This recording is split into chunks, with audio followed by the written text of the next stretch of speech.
Thanks for joining us for this 4 o'clock news and politics show.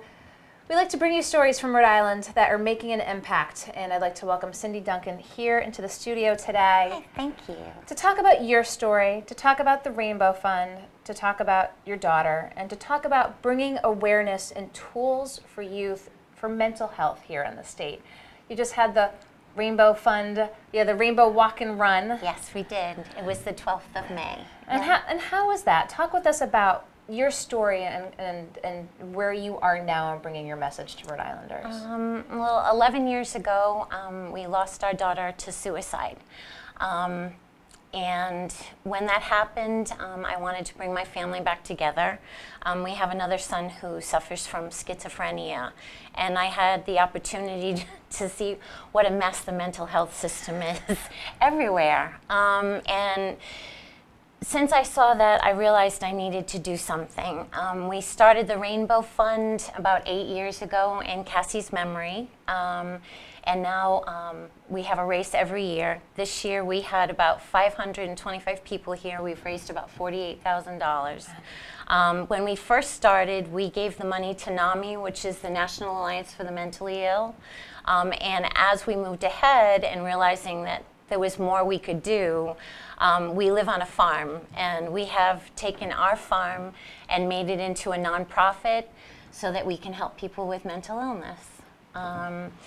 Right now, I have the great privilege of being connected to New England Tech's occupational therapy department, and they are helping me to have master's students come to our farm, and they work with people that have suffer from mental illness, and they work on the farm. We've gone through a summer program last year, and we just finished our second five-day-a-week, 8-week program, and it was a huge success.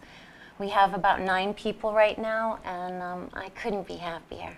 So talk with us about that farm approach and helping folks who have mental illness and coming up. What's a day like for someone who's taking part in this program? Well, the day starts at 9 o'clock. We meet and we kind of discuss their day. We figure out what kind of jobs they're going to do. We have greenhouses, we have a country store, we have fields where people are working in the fields. We just finished planting tomatoes in one of our greenhouses. And then we have coffee break. We work for a little while again, and then we have lunch together. We've turned our house into, our living room is now our lunchroom, and we have, everybody meets, and we all have a really good time. Working together builds people's confidence, and that's really important. And what we want to do is be able to build people's confidence so they can go back out into the community again and be able to be productive just like everybody else. And so working in this hands-on environment, you talk about being in a group setting, but having that sort of tangible work, being together, is that just helpful for folks and again, that focus for their mental health? Yeah, it definitely is. Yeah. I think that my husband and I, being farmers, have helped us get through all the things that we have dealt with, and since we have come through all the things that we had to deal with, I feel that it's beneficial to other people. Working is really important. It builds your self-confidence. It's great to do that. Well, I appreciate your coming in to tell the story, because you mentioned, again, your personal story and dealing with what you said was a tough environment with the state, with dealing with mental health issues. Has the state gotten better, in your opinion? Since Cassie's death, I have seen a lot more people talk about mental illness. We have a long way to go. When people go into the hospital and are dealing with things, they tend to medicate them and push them back into the community again, and that really needs to change, especially for people over 18. And we need to get families involved in their healing.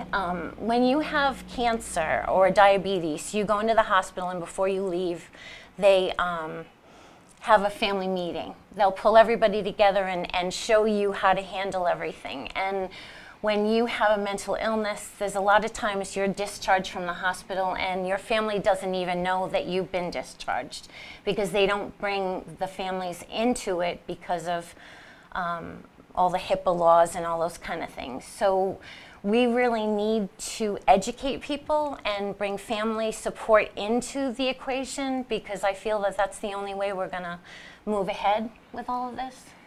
And so you're hard at work, there at Harvest Acres, and you're putting on the run and the walk on the side. How much support are you getting? Is it from the walk and the run? I mean, how, from a financial standpoint, what are your needs? Well, we've been very, very lucky. Since all these things have happened in our lives, I am very, very grateful to the many angels that God has put in our lives and moved us ahead. And I'm eternally grateful. As we moved ahead, we raised money for NAMI, and then we wanted to turn the farm into a nonprofit. And we had the great privilege of working with Green Development to put in a solar project on our farm.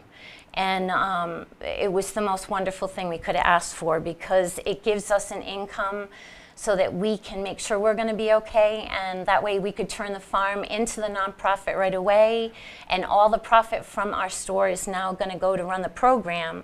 And right now our program is free to everybody. Wow. So and we're on a break right now. We are actually going to start next week working with the Hassenfeld Foundation.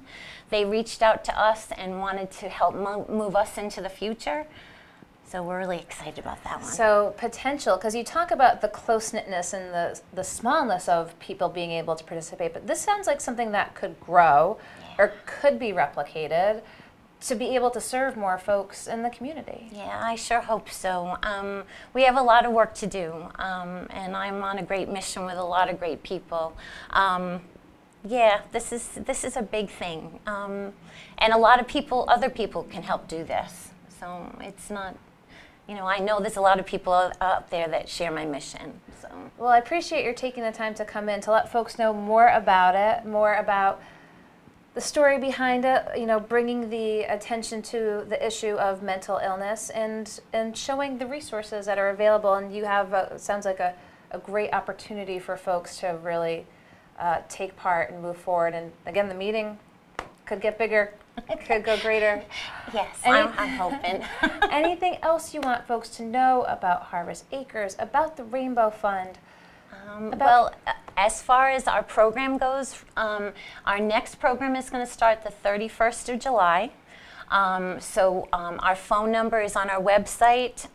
It's harvestacres.org, and our phone number is area code 401 480-2099. And if you know of anybody that would be interested in coming and joining us, we have the 2 weeks before, we have an intern. They come and tour the farm and see if it's the right fit for them. So if anybody's interested, it would be awesome. Give them a call, check them out. I appreciate your taking the time to come in here. Again, share your story, what you're doing for the community.